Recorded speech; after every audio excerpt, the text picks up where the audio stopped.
Fourth dimensional patterns within eternity's monolith would, he suggests, seem merely... You probably don't understand what I was saying, and I'll tell you the truth, I don't. Hi, James from EngVid. Looking at a Kindle, and I'm going to be using this in this lesson to teach you something. Today, what I'd like to do is help you with saying no in English. Saying no in any language is a very difficult thing to do, simply because, well, there are a few reasons. People want what they want, okay? And they don't like hearing no. People take it personally. Even though you're saying no to the request, it's usually, you don't like me, that's why you said no. We all have it, right? And the third thing about saying no is, if you keep saying no, it's hard to have a good communications because there's a lot of negative, conversation or energy there. So we want to get rid of that and get rid of that word no. And I'm going to help you today. Why? Because you need practice in conversation. So you want to have the best relationships you can have, right? Right. So what we're going to do is learn how to say no without saying no so you can maintain your relationships and free yourself up a little bit, all right? Let's go to the board. Nein, niet, no, no, nada.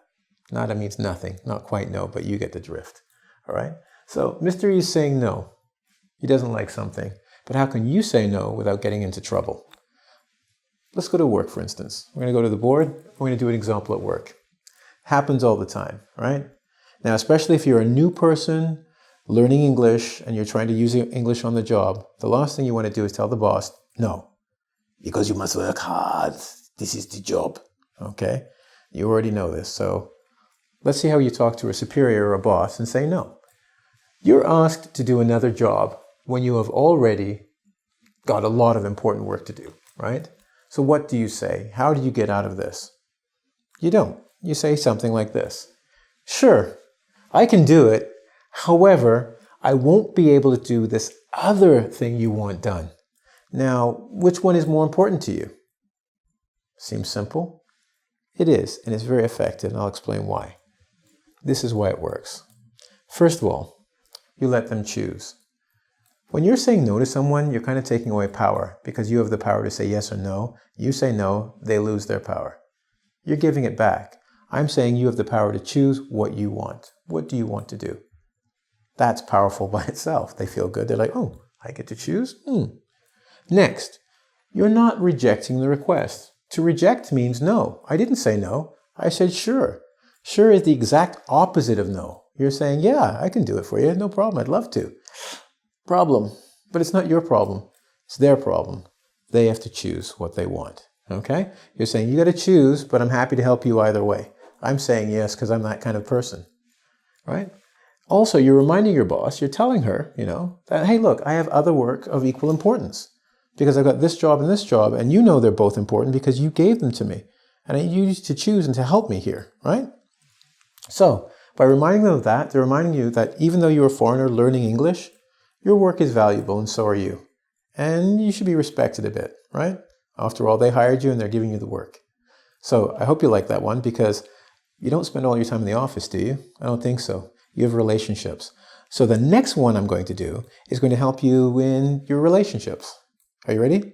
Let's go there. Hi.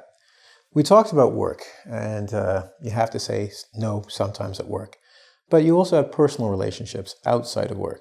And this one's especially made for that. A lot of times people offer you things to get you to do things you don't want to do. They're being what we call sneaky because they know you would say no, so they offer you something that you have to say yes to.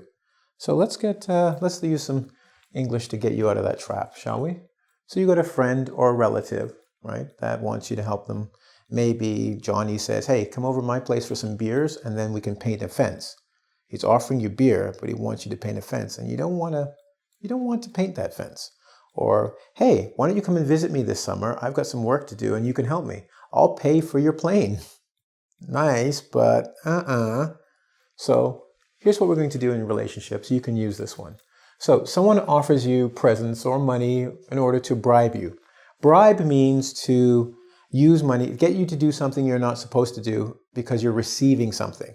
So a policeman shouldn't take money for doing his job. That's his job, saving your life.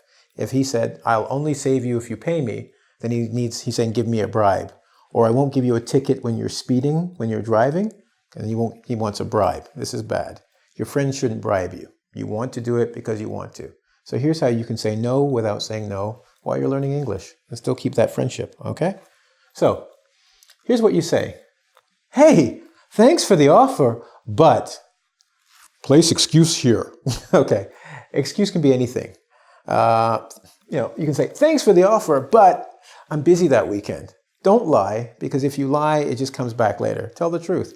Thanks for the offer, but really, I'm not into painting, but it was really nice of you to think about me. Yeah? Or thanks for the offer, but that's a long time in the future. I don't know if I'm going to be able to fly to Europe to come see you. Don't lie. Just tell the truth. But here's why it works. So this is what you say. This is what they're offering. This is what you say. Here's why it works. First, you acknowledge the offer. Acknowledging says, hey, I know that you said this. I didn't ignore you. I listened to you.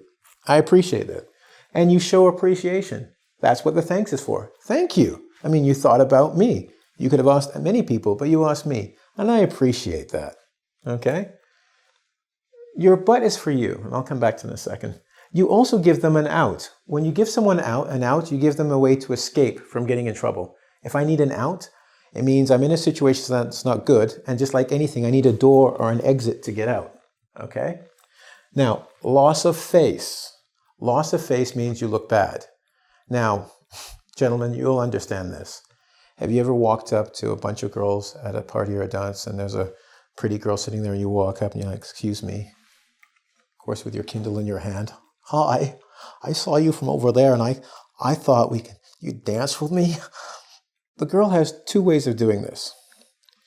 If she offers you an out, she can say, hey, that sounds great, but you've got your Kindle. You might want to put that down and you don't want to break it, right? That's offering you an out. She's saying no, but giving you a way to walk away and tell your friends, she was concerned about my Kindle. I'll ask her again later. Okay? And loss of face. By saying that, she doesn't make you look bad in front of the other girls or your friends. So when someone doesn't have a loss of face or you don't want to give them loss of face, you try to make them not look bad. So they get to make the decision. Here you're saying, thank you for the offer, but it's a long time in the future and I don't know if you're going to want me to come or what's going on. Then they can say, oh yeah, I know what you're saying. Don't worry about it. I'll ask you later. They get to step away. Nobody looks bad, right? Hey, come and paint that, come paint my fence, do the beers. Dude, I'd love to, but I'm not really a good painter, right? Yeah, and I don't want to do it again. The girlfriend will kill me. You give them a loss, and you give them an out to escape, and they don't have to look bad. Cool? That's why this works, and that's why this is good for relationships. Now, how about we do one more, and we're going to work on both relationships and your work environment. This one, you're going to love. Ready? Okay, so as I promised, we're on the third part right now, and the third part will have work and relationships, combining the two. This is a beautiful one. So let's just say you're being asked to do something, and then step by step, this person's telling you what to do. So they say, hey, can you help me paint my wall? Great. You're painting, and they say, well, it's always better to go horizontal or vertical or blah, and you should do this, and you should do that. And you're like, No, look, you're not anybody's personal robot. Someone can ask you to do something and let you do the job, right? Or they can assist you doing the job. But to watch you and tell you while they watch you, I don't know about you, I'm not for that. And now this can happen at work and at home. But you always have to have that balance, right? Especially as I've noted or I've said, you are learning the language and you need as much practice as you can get. So you don't want to cause people to be upset, right? So let's take a look at what you can say. What you say is this. Hey, I think it's better if you do it yourself because you know exactly how you want it done. Sneaky, right? Why? Well, this is why. I'm going to start at the bottom and work up, and I'll tell you why. What you're doing is you're acknowledging that they are the only ones who knows exactly, or they're the only ones who know exactly what they want. You're telling them, hey, dude, only you know what you want, and I'm just going to make it bad. And now I'll go here. The reason why? You're also saying, listen, I'll help you, but I'm not your personal slave. I'm not your personal robot. Okay? So you acknowledge that they're the only ones who know what they want, but you're telling them, I'm not your robot. Here's the second thing, because I'm telling you this is going to happen. When the job is done and when you walk away, they're going to start the complaining process. They're going to say, this wasn't done, I would have done this, I would have done that. I'm telling you, avoid it. You can avoid it just by not doing the job. But remember, saying I'm not going to do it because you're telling me what to do just causes problems. Avoid the problems by saying, you're the only one, Obi-Wan, you're the only one who knows what you want. So I think it's best you do it because you'll get the best results.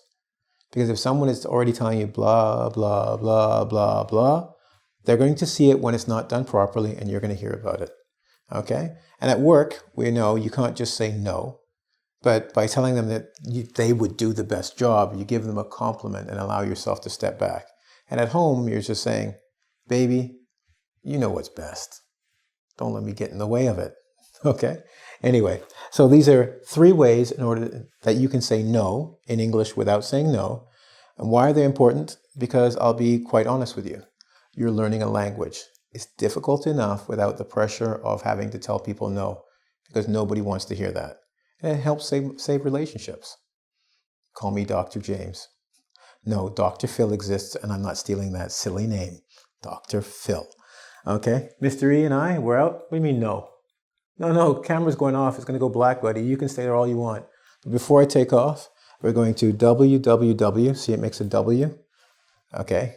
Ing as in English. Vid as in video.com, where you can learn more on communication skills, reading, writing, TOEFL, IELTS, the whole kit and caboodle. All right? Take care, and I'll see you soon.